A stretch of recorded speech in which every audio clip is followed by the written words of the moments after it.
Bom, vamos falar um pouquinho mais a respeito da questão ambiental. Entidades ambientais prometem entrar com mandado de segurança para garantir a distribuição de sacolas plásticas pelos supermercados de São Paulo. Desde o dia 5, as sacolinhas deixaram de ser distribuídas por uma ação feita e, aliás, comandada pela APAS, que é a Associação Paulista de Supermercados.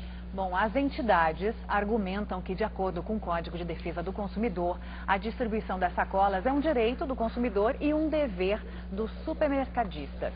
Bom, quem está aqui conosco para falar disso, nós vamos conversar agora com o Miguel Baiense, que é presidente da Plast Vida, que é o Instituto Socioambiental dos Plásticos. Boa noite, Miguel, boa noite, bem-vindo. Boa noite, prazer. Boa noite. Boa noite.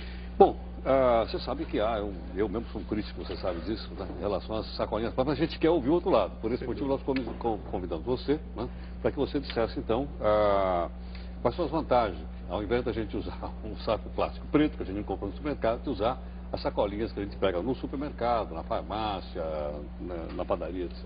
O primeiro ponto é que as vantagens são todas claramente para as sacolinhas plásticas. Por quê? Um grande objetivo das sacolas plásticas é o transporte das compras do supermercado para a nossa residência. E a população reutiliza para embalar o lixo doméstico e descartar esse lixo para o aterro sanitário.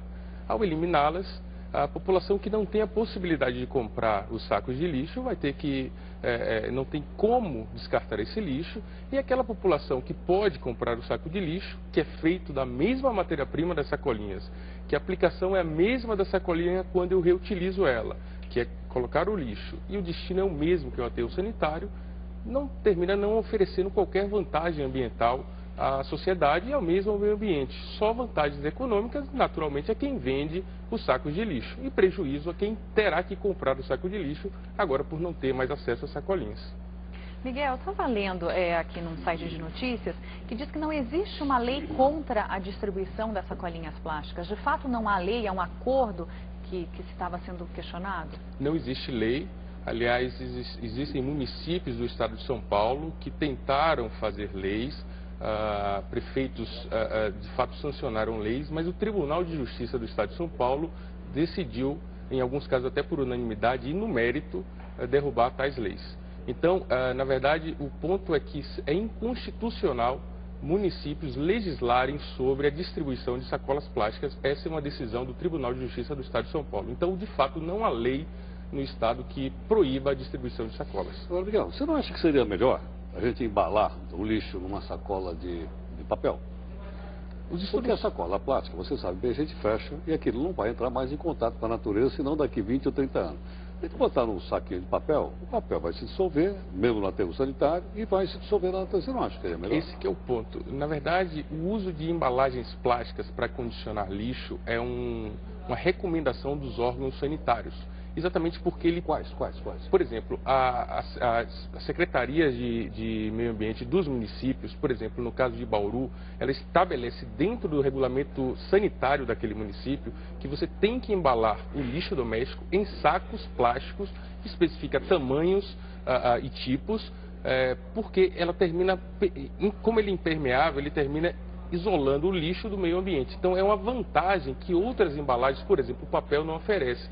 E tem um outro aspecto... bom que o lixo pudesse se desfazer no meio ambiente? Se houvesse, que é o aspecto que eu ia falar, se houvesse no Brasil usinas de compostagem, onde o resíduo que é biodegradável, por exemplo, pudesse ser compostado com controle industrial para reduzir as emissões de CO2 e metano, seria bastante interessante. Mas essa realidade não é brasileira.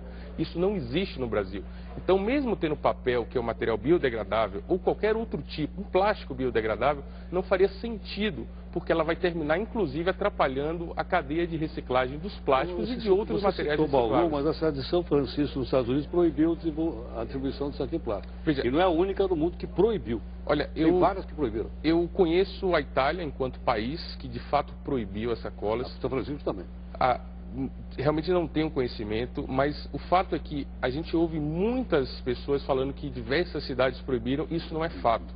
Por exemplo, na China, em países asiáticos, o que existe é uma proibição a sacolas sem qualidade, que é o trabalho da Plastivida, que a Plastivida realiza desde 2008. Aquela sacola fina, sem qualidade, que o consumidor termina desperdiçando por ter que colocar uma dentro da outra. Com esse trabalho de fabricar sacolas dentro de normas técnicas, a gente conseguiu reduzir em 5 bilhões de unidades o consumo de sacolas entre 2008 e 2011. Quantos bilhões de sacolinhas são consumidas anualmente? Só para... No início de 2008 eram 17,9 bilhões de unidades. Quase 18 bilhões. Exatamente, bilhões, exatamente, bilhões. Exatamente. E através desse trabalho de consumo consciente, chegamos a 2011 com 12 bilhões de unidades. Portanto, a conscientização para o acesso às sacolas de forma do consumo sustentável é que é o caminho para a solução do problema. E não simplesmente banir o produto como a proposta da APAS, nesse caso aqui específico de São Paulo. Por exemplo, no estado do Rio Grande do Sul, o que acontece? Lá há uma lei estadual que obriga supermercados a distribuírem sacolas de qualidade. Com isso, você conscientiza o caixa empacotador a orientar o consumidor. Olha, essa sacola suporta 6 quilos, você não precisa pôr uma dentro da outra. E aí você estabelece a educação ambiental pelo consumo consciente. Hoje, curiosidade, o Jornal Folha de São Paulo hoje tinha um encarte, eu fui abrir o encarte, era uma sacola plástica. Você viu isso ou não? Não, não cheguei. Da GM, não, da GM, sacola, vai dizendo assim, essa aqui consegue carregar até 12 quilos. Pois é, esse que é o caminho. Se a gente... olhando ali, eu falei, mas da GM... Se a gente tiver essa consciência ambiental, nós seríamos educados para praticar isso. Essa que eles deram hoje no jornal é para você levar e trazer. Retornável. Existem as sacolas retornáveis e a gente tem que estar atento ao seguinte: qualquer pessoa que consuma sacola retornável é obrigada a comprar saco de lixo. E aí é onde entra a nossa tese. É a mesma matéria-prima da sacolinha, a aplicação é a mesma que é embalar o lixo, o destino é o mesmo que é o aterro sanitário. Por que fazer a troca? O que vai fazer a população classe C, D e E? E é por isso que, por exemplo, órgãos sanitários em diversos municípios do estado têm se manifestado contrário à medida por essa situação. A qualidade do descarte do lixo termina prejudicando o meio ambiente, gerando vetores de ratos e baratas por falta de uma embalagem plástica que é interessante e preserva o meio ambiente no descarte do lixo. Tá certo. Miguel Baense. Miguel, muito obrigado pela gentileza, pela participação conosco aqui. Obrigado, é um prazer sempre à disposição. Ouvir, então, os argumentos da Plastivida e acho que a indústria do plástico também. Legal, isso aí. É isso. Muito obrigado. Obrigado, é um prazer. Obrigada, boa noite.